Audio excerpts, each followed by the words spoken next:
মৌমিতার উপরে ঝাঁপিয়ে পড়ে 18 থেকে 20 জন নির্মম ভাবে তাকে ভোগ করে। তার শরীরের মধ্যে 113টি কামড়ের দাগ পাওয়া যায়। তার গলার এই হাতটা ভেঙে যায়। তার শরীর থেকে 150 গ্রাম বীর্য পাওয়া যায়। তার একটি সুন্দর সাজানো গুছানো জীবন ছিল। হঠাৎ করে একদিন দুপুরবেলা খাবার শেষে তার বান্ধবীরা বলল, চলো একটু বিশ্রাম নিতে যাই। সেই বিশ্রাম নেওয়াটাই যে তার জীবনের শেষ বিশ্রাম হবে সেটা মৌমিতা কখনো চিন্তাও করতে পারেনি। তারই মেয়ে বান্ধবী দুজন কলিগ তাকে ওইখানে নিয়ে যায়। এক পর্যায়ে কিছু সংখ্যক ছেলেরা ওইখানে চলে আসে। তার কলিগ বান্ধবী তাকে এইভাবে গলার মধ্যে ধরে, অন্য একজন বান্ধবী তার পায়ের মধ্যে ধরে। এরপর নির্মম ভাবে একের পর এক হায়নার দল তার উপরে নির্মম অত্যাচার চালায়। মৌমিতা চিৎকার করে কাঁদিতে চাহিয়াও করিতে পারেনি চিৎকার, কারণ তার গলার কণ্ঠস্বরটা আগে বন্ধ করে রাখা হয়েছে। 30 সেকেন্ডের অধিক সময় ধরে কারো গলার মধ্যে চেপে রাখা হইলে তার চোখ দিয়ে রক্ত বের হয়ে যায়। হ্যাঁ, মৌমিতার চোখ থেকে ঝরার কথা ছিল পানি, তবে ঝরেছে রক্ত। মৌমিতা শুধু তাকিয়েছিল তার মেয়ে বান্ধবী কলিকের দিকে। বারবার শুধু চোখের ইশারার মাধ্যমে বোঝাতে চেয়েছিল, তুমি একজন মেয়ে, আমিও মেয়ে। কিভাবে একজন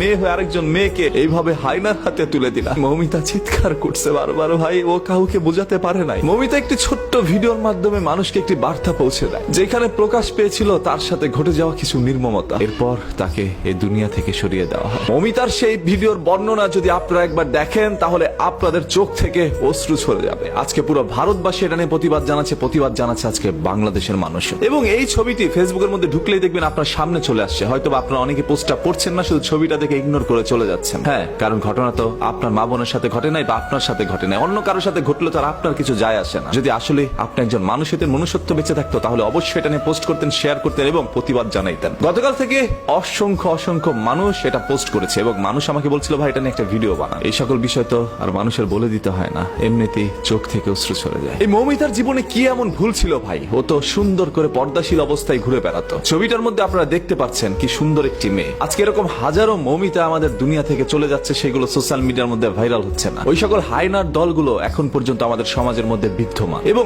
আপনার এই মেয়ে বান্ধবী কতটা নিকৃষ্ট হতে পারে, আপনার মেয়ে বান্ধবী একজন মেয়ে হয়ে আপনাকে এইভাবে হায়নাদের হাতে তুলে দিতে পারে, সেটা হয়তোবা কখনো আপনি আমি কেউ চিন্তা করতে পারি না। এটা কখনো আমাদের বোধগম্য নয় যে এরকম কোনো কিছু আমাদের সাথে ঘটতে পারে। তার উপরে কোনো না কোনো বাঙালি ঝাঁপিয়ে পড়েছিল, সেটা এপারের হোক আর ওপারের হোক। আজকে আমি একজন বাঙালি হিসাবে লজ্জিত। আজকে কণ্ঠস্বর দিয়ে কোনো শব্দ ব্যবহার হচ্ছে না, কারণ আমি মৌমিতার সেই বর্ণনার ভিডিওটি এখনো ভুলতে পারি না। আমার চোখে বারবার সেই দৃশ্যটি ভেসে আসছে। কি নির্মম ভাবে একজন মানুষকে এইভাবে দুনিয়া থেকে সরিয়ে দিতে পারে তারা। শুধু তাকে ভোগ করে সীমাবদ্ধ ছিল না, তার শরীরের মধ্যে 113টি কামড় দেয়, যেটা কোনো হায়না হয়তো বা ছিঁড়ে খাওয়ার সময় দেয় না। হায়না তার পেটের ক্ষুধার জ্বালায় হয়তো বা শিকার করে খায়, সেটা তার খাদ্য। ওরা কেন মৌমিতাকে ভোগ করলো? এই মৌমিতার পৃথিবী থেকে চলে যাওয়ার দৃশ্যটা এর চেয়ে ভালো তো হইতে পারত। এরকম নির্মম ভাবে কারো যেন পৃথিবী থেকে চলে যেতে না হয়। কোন আক্রোশ থেকে এই ধরনের কাজগুলো করছে, কোন ক্ষোভ থেকে এই ধরনের কাজগুলো করছে, সেগুলো হয়তো বা বেরিয়ে আসবে। তবে আজকে যারা পথে নেমেছেন, এটার বিচার চাচ্ছেন, আপনাদের প্রত্যেকের কাছে একটা অনুরোধ করছি ভাই, যতক্ষণ না পর্যন্ত সেই সকল অপরাধীর সর্বোচ্চ শাস্তি দেওয়া না হবে প্রকাশ্যে, ততক্ষণ পর্যন্ত আপনার রাস্তায় অবস্থান করবেন। যে যেখান থেকে পারেন এটা নিয়ে তীব্র প্রতিবাদ জানান। আদারওয়াইজ